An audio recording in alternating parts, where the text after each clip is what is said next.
Hi everybody and welcome to this video where I'm going to talk about my favorite thing in the whole world, and that's trains. I recently went on a trip to Scotland and I traveled around by train for a couple of weeks, and I think that qualifies me as a pro, so that's why I'm making this video.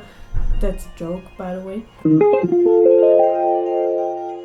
So if you're planning to travel around in Scotland by train, I think the first thing you should know is that there are not that many trains.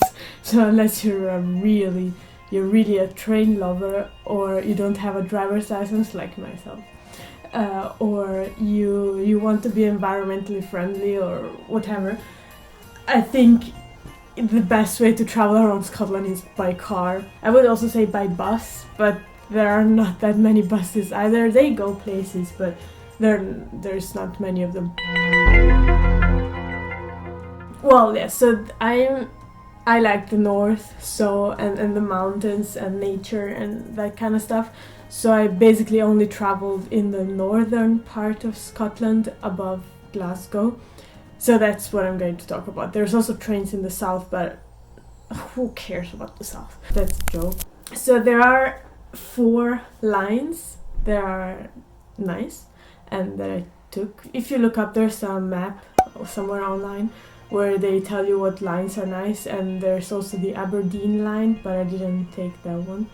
The lines that I took were the Far North line that goes from Inverness to Thurso, the Kyle line that goes from Inverness to Carrickfinn, Highland Main line from Perth to Inverness, and the West Highland line from Glasgow to Malay or Oban. And now to the other thing, because trains are nice but trains are also expensive. I decided to go for this travel pass. It's called Spirit of Scotland, and it basically works like an Interrail pass, and you can travel with trains as much as you want, with all the trains that you want, and some buses and ferries and some other stuff, for 8 days that you choose within 15 days. So I actually have it here. I'm gonna show you what it looks like. It looks like this when you buy it at the train station, and then it opens and you have this. It says like I can do this until the 18th of February, and then here, down here, I put in the days that I want to actually use this. So the question is, I never even said what the question is, and the question is it worth it? This thing is quite expensive. Like, if you buy it normally without any discounts, it's I think £185 or 189. However, one really smart thing that you can do if you're between 16 and 25, but I think there's other discounts if you're over 25, and if you're under 18, I think there's even more discounts, but you'll have to look into that. You can buy this rail card, and the rail card costs £30, and it's valid for a whole year, and you don't have to be a resident in the UK to buy it. And it gives you a 30% discount on a lot of stuff, or like on all the trains, including this travel pass. So what that means is that with the rail card discount, I bought this for £124 and 75p, plus the £30 that I spent for the rail card. That gives me £154 and 75 pounds for this thing, instead of 185 or 189. And I calculated how much I would have spent if I had bought regular tickets with the rail card.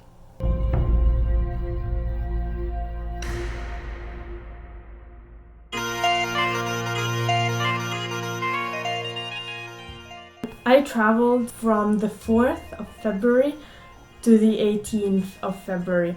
So on the 4th, I went from Edinburgh to St Andrews, and there's actually a bus there, but the bus is included in the travel pass. And then from St Andrews, I took a bus to Dundee, and then I went to Glasgow.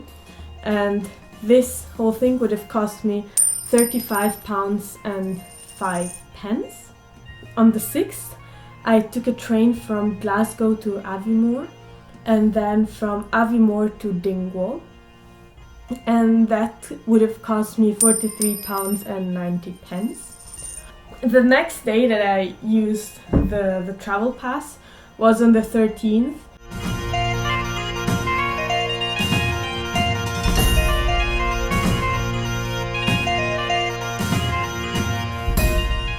In that moment I realized like now I'm running out of days.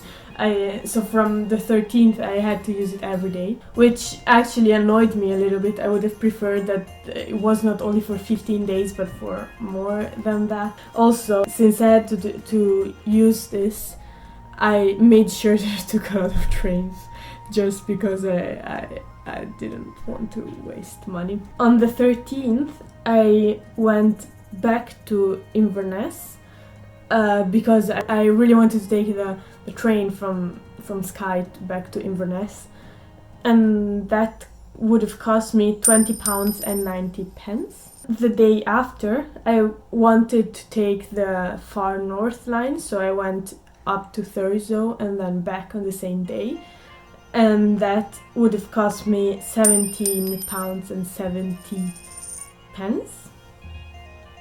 On the day after, on the 15th, I went from Inverness to Fort William, and to be honest, if I didn't have the travel pass I would have probably taken the bus, but since I like trains and since I had the pass, I took 7 hours and went through Glasgow and back up, and yeah, I basically sat the whole day in a train, but no regrets.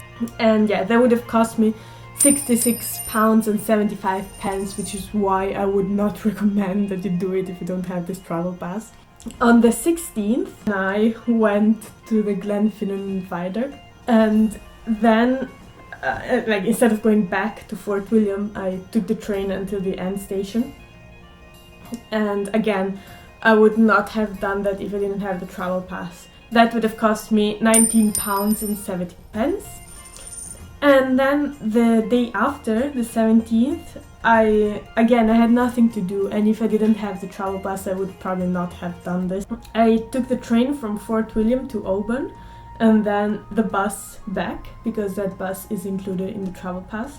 This journey would have cost me £24. On the 18th I didn't do anything, so in total I spent £228 plus the £30 for the rail card. That would be £258 instead of the £154.75 that I actually spent. So basically I saved £100, which is quite nice if you ask me. Yes, I think that's everything I wanted to say. I hope it was helpful. And I hope that now you do the same thing like I did and buy one of these passes. And because I mean, if you look online, some people say it's not worth it, but it depends. If you like trains like I do, it's definitely worth it. I am really happy that I did it.